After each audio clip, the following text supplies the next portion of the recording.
गरीब महेश कड़ाके की धूप में खेत में काम कर रहा था।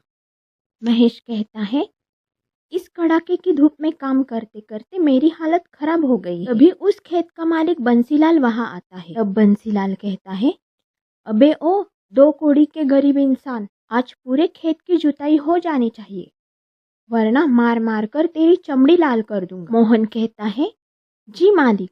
बंसीलाल उड़ानपुर गांव का सबसे अमीर आदमी है और महेश सालों से बंसीलाल की खेत में मजदूरी का काम करता आ रहा है। बंसीलाल बड़ा ही जालिम किस्म का इंसान था। एक दिन महेश पूरे दिन भर मजदूरी करने के बाद थका हारा अपने घर पर आता है। महेश कहता है, साधना, खाना बना कि नहीं? आज तो बहुत जोरों की भूख लगी है। तब साधना कहती है, हाँ जी, आइए आइए महाशय, आज तो आप 1000 रुपए कमा के आ रहे हैं, जो आपको इतनी भूख लग रही है। तब महेश कहता है, तुम तो आती ही शुरू हो गई। सारा दिन खेत में कड़ी मेहनत करो और शाम को घर आओ तो तुम्हारी बकबक सुननी पड़ती है। घर में जवान बेटियां है और आप बस एक ही काम करने पर तुले हैं। रोज 100 रुपए कमाने से घर नहीं चलता है। महंगाई की दौर में कोई दूसरा काम भी कीजिए ना, जिससे आप ज्यादा पैसा कमा सके। ये खेत मजदूरी का काम भी बड़े मुश्किल से मिला है। अपने गांव में काम करने के लिए कोई दूसरा काम ही नहीं है। तब साधना कहती है, अगर मुझे पता होता कि आपसे शादी करने के बाद मुझे इतनी ठोकरें खाने पड़ेगी तो मैं कभी आप जैसे फालतू इंसान से शादी नहीं करती। ये भी कोई जीवन है? न पहनने के लिए ढंग के कपड़े हैं, न खाने के लिए अच्छा खाना है और ना ही जीवन में कोई खुशी है। बस हर समय मासूमी और गरीबी। साधना की बातें सुनकर महेश और उनकी बेटियां उदास हो जाती हैं। महेश अपने परिवार के साथ अपने छोटे से घर में बड़ी गरीबी अवस्था में अपना जीवन बिता रहा होता है। महेश जिस बंसीलाल के खेत में काम करता है वे उसे रोज के 100 रुपए ही देता था। अब इतनी कम आमदनी में महेश और उसके परिवार को अपना गुजारा चलाने में काफी मुश्किलों का सामना करना पड़ता था। एक दिन महेश खेत में एक पेड़ के नीचे आकर बैठ जाता है और कहता है, पता नहीं ये बंसीलाल मेरी पगार कब बढ़ाएगा। तभी सामने एक पेड़ अचानक जोर जोर से हिलने लगता है। तब महेश कहता है, अरे ये पेड़ इतना हिल क्यों रहा है? और उसमें से अचानक एक आदमी बाहर निकलकर जमीन पर गिर जाता है और चिल्लाते हुए कहता है, माँ मेरी कमर। उसे देखकर महेश कहता है, अरे बाप रे, उठो उठो भाई, तुम इस पेड़ के अंदर से कैसे निकले? तब वो आदमी महेश से कहता है, ये कोई मामूली पेड़ नहीं है, ये एक विचित्र दुनिया में जाने का रास्ता है। महेश कहता है, क्या विचित्र दुनिया में जाने का रास्ता? क्या मतलब? तब वो आदमी महेश को कहता है, अरे इस पेड़ के अंदर एक विचित्र दुनिया है। इस दुनिया में अगर जो नेक इंसान जाएगा तो उसका भाग्य चमक जाएगा और जो नेक इंसान नहीं है वो मेरी तरह बाहर फेंक दिया जाएगा। इतना बोलकर वह आदमी वहां से चला जाता है। तब महेश कहता है, ऐसे कैसे हो सकता है? इस पेड़ के अंदर एक और दुनिया है। महेश हैरत भरी निगाहों से उस पेड़ की ओर देखता है तो उस पेड़ के नीचे वाले हिस्से पर एक बात लिखी थी, अगर धन पाना हो और आपकी किस्मत को चमकाना हो तो आकर इस दुनिया की एक पहेली सुलझाओ। ये पढ़कर महेश दंग रह जाता है। इस पेड़ पर कौन सी पहेली सुलझाने की बात लिखी है? क्या करूं? इस दुनिया में जाऊं? अगर मैं उस पहेली को सुलझा दूंगा तो मेरी सारी गरीबी और परेशानी दूर हो जाएगी। महेश बड़ा ही भोला भाला और नेक दिल इंसान। अब अपने परिवार के हालात और अपनी गरीबी को दूर करने की बात सोचकर महेश बेखौफ फिर से अंदर घुस जाता है, जहाँ से काफी तेज रोशनी आ रही। तभी महेश सीधे एक अजीब सी दुनिया में आ पहुँचता है। उस दुनिया में घर उल्टे बने हुए थे और वहाँ के इंसानों के चेहरे बड़े ही भयानक जानवर और पक्षी की तरह थे और वहाँ की हर चीज उल्टी ही थी। ये सब अनहोनी देखकर महेश के होश उड़ जाते हैं। तब महेश कहता है, ये कैसी अजीब सी दुनिया है और ये क्या यहाँ के इंसानों की शक्लें जानवरों और पक्षियों की तरह क्यों है? तभी पक्षियों के शक्ल के 2 अजीब से आदमी महेश के पास आते हैं और महेश से कहते हैं, कौन हो तुम और इस दुनिया में कैसे आए? तब महेश कहता है, मेरा नाम महेश है। मैं इस पेड़ के अंदर की दुनिया से आया हूँ। ये दुनिया ऐसी क्यों है? यहाँ के घर सारे टेढ़े और सबके चेहरे पक्षियों और जानवरों की तरह क्यों है? तब वो सैनिक कहते हैं, लगता है तुम्हें भी हमारे राजा के पास पेश करना होगा। तभी महेश तलवार की नोक पर विचित्र दुनिया की एक बड़ी से महल में अंदर आ जाता है, जहाँ पर कई सारे पक्षी और जानवर की शक्ल वाले इंसान थे और सामने कुर्सी पर वहाँ एक राजा बैठा हुआ था। उस राजा के शरीर पर काफी बड़े बड़े बाल थे और उसके कान भी काफी बड़े थे। वो दिखने में बड़ा ही डरावना लगता था। ये सब देखकर महेश की आंखें चकराने लगती है। महेश कहता है, ये सब क्या है? ये दुनिया ऐसी अजीब सी क्यों है? तब राजा महेश से कहता है, मैं यहाँ का राजा हूँ। पहले हमारा यह गांव काफी सुंदर था और हम सब तुम्हारी तरह आम इंसान थे और मजे से अपना जीवन बिता रहे थे। और उस दिनों में अपने गांव का मुखिया था। तभी एक दिन हमारे गांव में बाबा हमारे गांव में घूम रहे थे। तभी हमारे गांव का एक चमन नाम का शराबी आदमी, जो शराब के नशे में एक जानवर का शिकार कर रहा था। तब बाबा ने चमन को शिकार करने से मना किया, मगर चमन ने नशे के हालात में बाबा की एक नहीं सुनी और चमन ने बाबा को बेरहमी से धक्का देकर नीचे गिरा दिया। मैं गांव का मुखिया था, इसीलिए बाबा चमन की शिकायत लेकर मेरे पास आए थे, मगर चमन मेरे गांव का निवासी था। इसीलिए मैंने बाबा के बजाय चमन का साथ दिया और बाबा को बहुत जलील करके अपने गांव से बाहर निकाल दिया। पर हमें नहीं पता था कि वो बाबा बड़े ही ज्ञानी बाबा थे। उन्होंने क्रोधित होकर जाते जाते हमारे गांव और मुझे ऐसा शाप दिया कि शाप से हमारे गांव के सभी इंसान ऐसे बन गए और हमारा यह गांव एक विचित्र दुनिया बन गई। ये सारी बातें सुनकर महेश के होश उड़ जाते हैं। महेश राजा से कहता है, आपने उन बाबा के साथ बहुत नाइंसाफी की थी, पर इस विचित्र दुनिया और यहाँ के लोगों को ठीक करने का कोई तो रास्ता होगा ना? तब राजा कहता है, एक रास्ता है और उसी रास्ते पर हम सालों से कोशिश करते आ रहे हैं। अब इस दुनिया से हमें एक ऐसा ही इंसान बाहर निकल सकता है जो बहुत ही नेक हो, जिसका दिल साफ हो। सामने बोलने वाला जामुन का पेड़ है। वह पेड़ 3 सवाल पूछेगा। अगर कोई इंसान उन सवालों के सही जवाब दे देगा तो हमारा यह गांव पहले की तरह हो जाएगा और हम सब पहले की तरह आम इंसान बन जाएंगे। उन सवालों का जवाब देने की बहुत से लोगों ने कोशिश की, पर आज तक कोई भी उन सवालों के सही जवाब नहीं दे पाया। अगर कोई एक भी सवाल का जवाब गलत दे देता है तो वह वापस उसी दुनिया में चला जाएगा जहाँ से वो आया था। ये सुनकर महेश दंग रह जाता है और कहता है, मुखिया जी, मैं उन सवालों के जवाब दूंगा।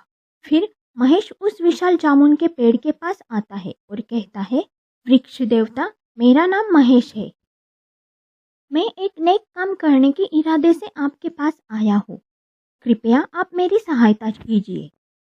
तब वो वृक्ष कहता है, महेश, मेरा पहला सवाल, एक हत्यारा है जिसे हत्या करने की जुर्म में मौत की सजा सुना दी जाती है। एक दिन उस हत्यारे को कैद खाने से बाहर लाया जाता है और उसे जेल के 3 बंद कमरे दिखाए जाते हैं और उसे कहा जाता है कि उन 3 कमरों में से एक कमरे में धधकती हुई आग है, दूसरे कमरे में कई सारे जहरीले सांप है और तीसरे कमरे में 3 साल से भूखे 4 शेर है।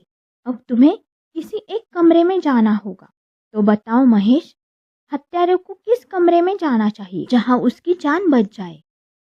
इस अजीब से सवाल को सुनकर महेश और सारे लोग दंग रह जाते हैं। महेश कहता है, ये तो बहुत ही कठिन सवाल है। कठिन है मगर नामुमकिन सवाल नहीं है। महेश सोचने लगता है। पहले कमरे में आग है, दूसरे में जहरीले सांप, तीसरे कमरे में 3 साल से भूखे 4 शेर है। शेर 3 साल तक भूखे कैसे रह सकते हैं? यह कैसे संभव है? अगर वो शेर 3 सालों से भूखे हैं तो वो अब तक जिंदा रह नहीं सकते, अवश्य मर चुके होंगे।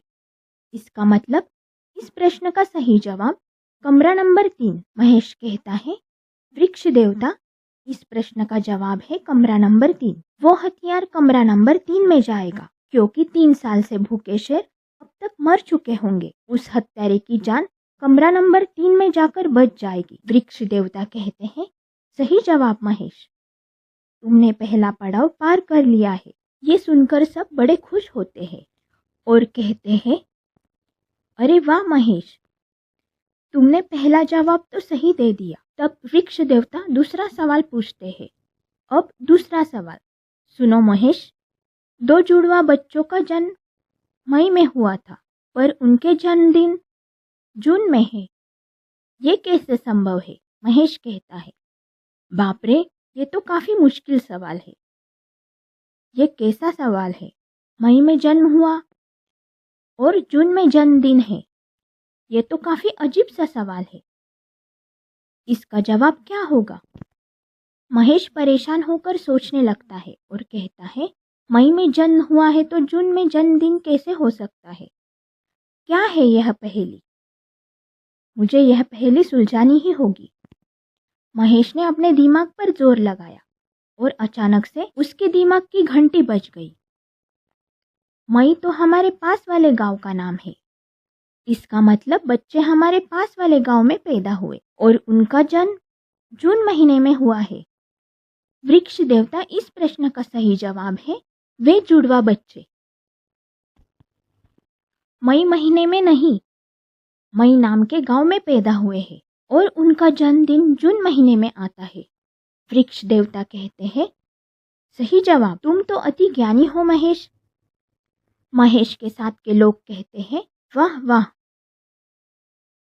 लगता है महेश इस विचित्र दुनिया से हमें बाहर निकाल कर ही रहेगा। महेश, तुम महान हो। अब वृक्ष देवता आखिरी सवाल पूछते हैं। आखिरी सवाल, अगर तुम इस सवाल का जवाब गलत दोगे तो तुम्हें इस दुनिया से हमेशा के लिए तुम्हारी दुनिया में भेज दिया जाएगा और यहाँ के लोग जैसे हैं वैसे ही रहेंगे।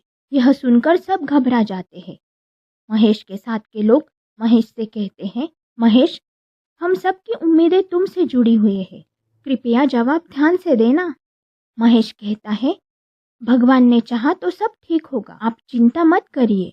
वृक्ष देवता महेश से पूछते हैं, क्या तुम तैयार हो महेश? महेश कहता है, मैं तैयार हूँ। वृक्ष देवता तब महेश से सवाल पूछने लगते हैं। तो यह है मेरा तीसरा सवाल।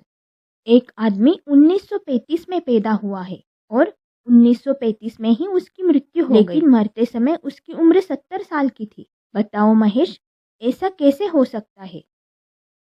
यह सुनकर महेश और सब फिर से हैरत में पड़ जाते हैं और कहते हैं, यह तो सच में काफी कठिन सवाल है। महेश इसका उत्तर दे पाएगा? अगर महेश उसका उत्तर नहीं दे पाया तो हम सब लोग ऐसे कि ऐसे ही रह जाएंगे। भगवान हमारी मदद करना। सारे लोग मुंह लटकाए महेश से उम्मीदें लगा बैठे थे और महेश इस सब की आस को पूरी करने की जी तोड़ कोशिश कर रहा था। काफी समय तक महेश सोचता रहा पर उसे उस सवाल का जवाब नहीं आ रहा। तब महेश कहता है, क्या करूं? क्या होगा इस सवाल का जवाब? तभी महेश को अपनी बचपन की बात याद आती है। बचपन में वह एक दिन अपनी दादी के साथ बैठा था। तब दादी महेश से कहती है, महेश बेटा, एक पहेली पूछूं? एक आदमी 1935 में पैदा हुआ है और 1935 में उसकी मौत हो गई थी पर उसकी उम्र 70 साल की थी। तब महेश कहता है, ऐसे कैसे हो सकता है दादी? तब दादी कहती है, हो सकता है, ज्यादा दिमाग पर जोर लगाओ, जवाब अवश्य मिल जाएगा। तब महेश कहता है, दादी, मैं तो अभी बच्चा हूँ, इसका जवाब आप ही बताइए। दादी कहती है, ठीक है, उस आदमी का जन्म 1935 में हुआ था और जिस हॉस्पिटल में उसकी मृत्यु हुई उसका कमरा नंबर 1935 था, जबकि उसका जन्म 1935 में हुआ और उसकी मृत्यु भी 1935 में हुई थी और जब वो मरा तब उसकी उम्र 70 साल की थी। महेश कहता है, दादी, आप तो महाज्ञानी हो। दादी माँ से सुनी हुई पहेली को याद करते हुए महेश वही जवाब पेड़ को देता है। जवाब सुनकर पेड़ अति प्रसन्न हो जाता है और कहता है, सही जवाब महेश, मैं तुमसे बहुत खुश हूँ। फिर पेड़ से एक चमकती हुई तेज रोशनी निकलकर पूरे इलाके में फैल जाती है। तभी सबकी आंखें बंद हो जाती है। कुछ देर बाद जैसे ही सब अपनी आंखें खोलते हैं, तब सारे गांव वाले पहले की तरह इंसान बन चुके थे और उस गांव के घर पहले की तरह सीधे हो चुके थे। ये देखकर राजा और सभी गांव वाले खुश हो जाते हैं और कहते हैं, महेश, तुम सच में एक नेक इंसान हो। आज तुमने हमें बड़ी मुसीबत से बाहर निकाल दिया है। हम तुम्हारे जीवन भर आभारी रहेंगे। गांव वाले और मुखिया खुश होकर महेश को सोना चांदी खजाना और करोड़ों रुपए देते हैं। फिर महेश वो सब लेकर अपने घर आ जाता है और अपने परिवार को सारी बातें बताता है। कुछ समय बाद ही सारा धन लेकर महेश वहां से चला जाता है और अपनी बेटियों की शादी धूमधाम से मनाता है। एक गांव में एक व्यापारी रहता था जिसका नाम मोहन था। मोहन के पास धन की कोई कमी न होने पर भी वो एक नंबर का कंजूस मक्खीचूस आदमी था। कभी किसी गरीब जरूरतमंद को अन्न का एक दाना भी उसने नहीं दिया था। सेठ भगवान से बहुत डरता था और इसीलिए रोज भगवान की पूजा अर्चना किया करता था। एक दिन मोहन अपने घर में पूजा कर रहा था। अभी उसका मुनीम शेखर वहां जाता है और कहता है, सेठ जी, गांव में रामनवमी का त्योहार मनाया जाने वाला है। सभी लोग कुछ न कुछ चंदा दे रहे हैं। आप कहे तो आपकी ओर से भी कुछ भेंट कर दूं? मोहन कहता है, ऐसे धार्मिक कार्य में तो जरूर हिस्सा लेना चाहिए। आखिर तभी तो परलोक में स्वर्ग की प्राप्ति होती है। तुम एक काम करो, भंडार घर में जो पीछे की ओर अनाज की बोरी रखी है उसे भंडार के लिए दान में दे दो। शेखर कहता है, सेठ जी, वो अनाज तो खराब हो चुका है, उसे कैसे दे सकते हैं? तब मोहन कहता है, अनाज कभी खराब नहीं होता। अनाज की कीमत एक भूखे आदमी से जाकर पूछो। तुम क्या चाहते हो? इतना सारा अनाज मैं यूं ही फेंक दूं? एक काम करो, उसमें थोड़ा अच्छा गेहूं मिलाकर उसे पिसवा दो और मंदिर तक पहुंचा दो।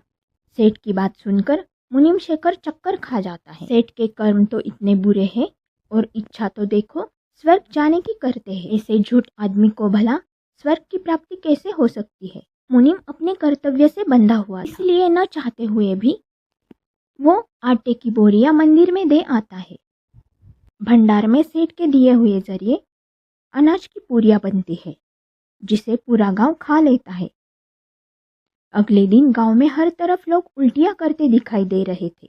जड़े हुए अनाज ने अपना काम कर दिया था। मुनीम घर लौटता है तो देखता है उसका बेटा भी उल्टियां कर रहा था।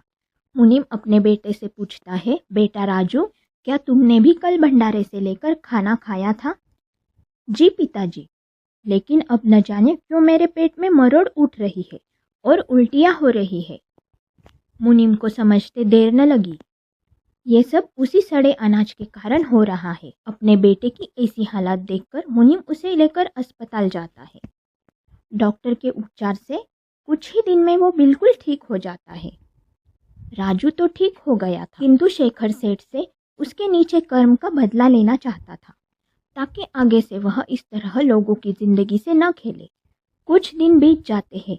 एक दिन शेखर अपने बेटे को एक किताब पढ़ते देखता है जिसमें अकबर बीरबल के किस्से लिखे हुए थे। शेखर अपने बेटे से पूछता है, राजू बेटा, ये कौन सी कहानी पढ़ रहे हो? राजू कहता है, बीरबल की चतुराई की कहानियां हैं। बीरबल ने स्वर्गीय यात्रा के नाम पर कैसे अकबर को सही गलत समझाया, इस कहानी में वही बताया गया है। सूरज की बात सुनकर शेखर राजू के हाथ से किताब लेकर पढ़ने लगता है और कहता है, बीरबल बनकर इस सेठ को सही गलत समझाने का समय आ गया है। शेखर पूरी योजना तैयार कर लेता है और गांव के नाई के पास पहुंच जाता है और उस नाई से कहता है, भाई, आपसे मदद मांगने आया हूँ। नाई कहता है, बोलो शेखर भाई, क्या बात है?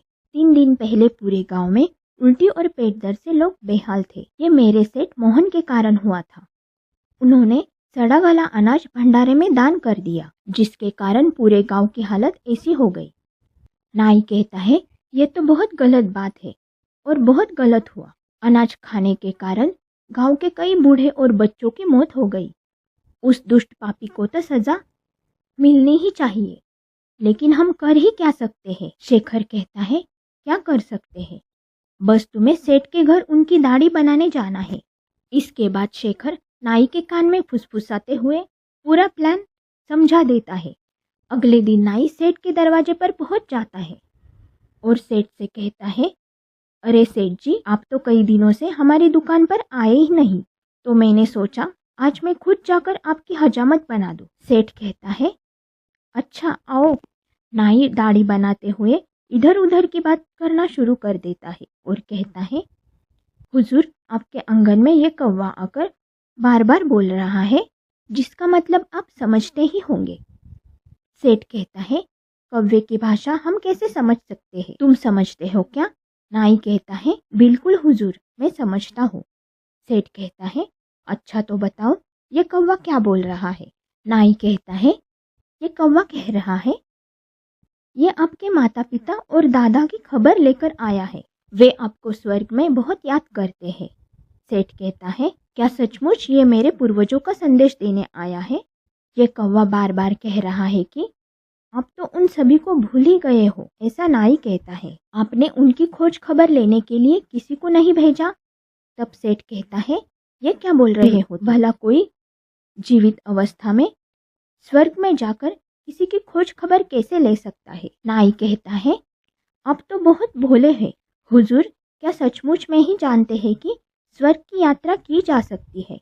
मैं एक पुरोहित को जानता हूँ जो जीवित इंसान को स्वर्ग की यात्रा करवा सकता है। सेठ नाई की बात सुनकर घोर आश्चर्य में पड़ जाता है और कहता है, अगर तुम्हारी बात सच है तो मैं भी स्वर्ग की यात्रा करना चाहूँ। नाई कहता है, किसी नौकर को स्वर्ग की यात्रा पर भेजे। जब आपको अच्छी तरह तसल्ली हो जाए तभी स्वर्ग की यात्रा करने जाइए। नाई की बात सेठ को जम जाती है और वह अपने मुनीम शेखर को वहां बुलाता है और कहता है, शेखर, ये नाई कह रहा है, एक पुरोहित तुम्हें स्वर्ग की यात्रा करवा सकते हैं। तुम्हें स्वर्ग जाना है और मेरे पूर्वजों का हाल जानकर वापस आना है। देखना उन्हें वहां कोई कष्ट तो नहीं है। शेखर कहता है, ठीक है सेठ जी, जैसा आप कहे, मैं आपके पूर्वजों का हालचाल जानने के लिए स्वर्ग जाने के लिए तैयार हूँ। एक सप्ताह के बाद नाई एक पुरोहित को लेकर सेठ के पास आता है और सेठ के घर से कुछ दूरी पर हवन करने लगता है। हवन के बाद रोहित शेखर को पहले से ही तैयार किए हुए घास के ढेर के अंदर भेजता है और आग लगा देता है। उसके बाद सेठ से कहता है, अब आपको कुछ दिन इंतजार करना होगा। मैं बता नहीं सकता कि आपके मुनीम को स्वर्ग तक पहुंचने में कितना समय लगेगा। हो सकता है वह एक सप्ताह में वापस आ जाए, या ऐसा भी हो सकता है कि उसे 1 महीने का समय लगेगा। घास में आग लगाने के बाद सेठ वहां से चला जाता है। इधर मुनीम शेखर ने घास के ढेर के पास सुरंग बना ली थी। 1 सप्ताह के अंत तक सुरंग में रहने के बाद मुनीम लौटकर सेठ के घर आता है और कहता है, सेठ जी, मैं स्वर्ग से आ रहा हूँ। वहां पर आपकी माताजी, पिताजी और बाकी के पूर्वज मुझे मिले हैं। उन सभी को स्वर्ग में भोजन की बहुत दिक्कत हो रही है। वे चाहते हैं कि आप उनके लिए अनाज और खाने पीने का सामान भिजवा दे। मुनीम की बात सुनकर सेठ उसकी बात पर यकीन कर लेता है और 10 बोरी अनाज, पहनने के लिए ढेरों कपड़े और खाने पीने का अन्य सामान घास के ढेर के पास रखवा देता है। पुरोहित फिर से हवन करता है और उसके बाद सामान सहित शेखर को घास से ढककर उसमें आग लगा देता है। शेखर सारा सामान सुरंग के अंदर रखकर खुद भी उसमें छिप जाता है। 1 सप्ताह बीत गया था, लेकिन शेखर का अभी तक कोई पता नहीं था। 10 दिन के बाद घर लौटकर आता है और कहता है, सेठ जी, आपका दिया हुआ भोजन और कपड़े मैं स्वर्ग तक पहुंचा आया हूँ। आपके पूर्वज आपसे बहुत प्रसन्न हैं। अब उनकी एक आखिरी इच्छा है। सेठ कहता है, हो शेखर, उनकी क्या इच्छा है? मैं अपने माता पिता की हर इच्छा पूरी करूंगा। सेठ जी, आपके पिताजी चाहते हैं कि मेरी जगह एक बार आप उनसे मिलने के लिए जाए। वो आपको एक बार नजदीक से देखना चाहते हैं। सेठ कहता है, तुम सही कह रहे हो शेखर, मुझे उनसे मिलने के लिए जरूर जाना चाहिए। तुम पुरोहित को खबर दो। अगले हफ्ते अपने पिता से मिलने के लिए स्वर्ग की यात्रा पर मैं स्वयं जाऊंगा। मेरे लिए 2 बार स्वर्ग की यात्रा करके तुमने अपनी वफादारी सिद्ध कर दी है, इसीलिए स्वर्ग पर जाने से पहले मैं अपना पूरा व्यापार तुम्हें सौंप कर जा रहा हूँ। मेरी अनुपस्थिति में तुम्हें मेरा व्यापार संभालना होगा। शेखर कहता है, आप बिल्कुल भी चिंता न करें सेठ जी, आप निश्चिंत होकर अपने पूर्वजों से मिलकर आए। मैं आपकी व्यापार की अपनी जान से भी अधिक हिफाजत करूंगा। शेखर से आश्वासन मिलने के बाद सेठ पुरोहित को बुलवाकर हवन करवाने लगता है और फिर जैसा कि तय हुआ था, सेठ को घास के ढेर के बीच में रखकर आग लगा दी जाती है। कुछ ही देर में सूखी घास आग पकड़ लेती है और आग की लपटों में सेठ का शरीर जलने लगता है। कुछ देर तक मदद के लिए चिल्लाने के बाद से जलकर वही मर जाता है। सेठ के मरने के बाद नाई हंसते हुए वहां आ जाता है और कहता है, जैसी करनी वैसी भरनी। गरीब गांव वालों को अनाज के नाम पर धोखे से जहरीला भोजन खिलाया था ना, तो सेठ को भी तो यह धोखा ही मिलना था। सेठ को स्वर्ग पहुंचाकर हमने तो वैसे भी पुण्य का काम किया है। इस तरह गांव वालों को इस कंजूस सेठ से मुक्ति मिल जाती है।